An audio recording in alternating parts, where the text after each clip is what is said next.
ముఖ్యమంత్రి వైఎస్ జగన్మోహన్ రెడ్డి పాలనలో ప్రతిపక్ష పార్టీలపై రోజురోజుకు పోలీసుల వేధింపులు ఎక్కువవుతున్నాయని చీరాల నియోజకవర్గ Telugu Desam party incharge MM Kondaiah అన్నారు.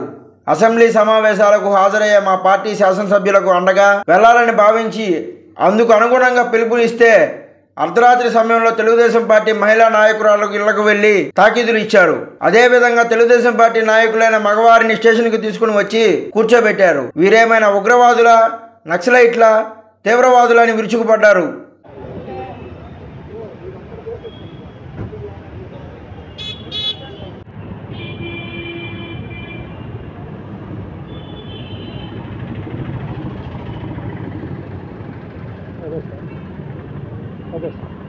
ఇన్ఫర్మేషన్ లేదు, మరి వాళ్ళకి ఎందుకు ఇన్ఫర్మేషన్లు వస్తున్నాయో మాకు తెలీదు.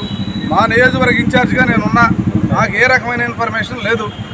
ఏ ఇన్ఫర్మేషన్ మాకు లేకుండా మరి డిపార్ట్మెంట్ వారికి ఎట్లా తెలుస్తుందో మాకు తెలీదు. ఊరికనే ఏదో చిన్న విషయం రాగానే ఎమ్మడే వచ్చి క్యాడర్ మొత్తాన్ని తీసుకెళ్ళడం ఎంతవరకు కరెక్ట్? ఇది ఎంతవరకు మేము పేషెన్స్తో ఉండగలం?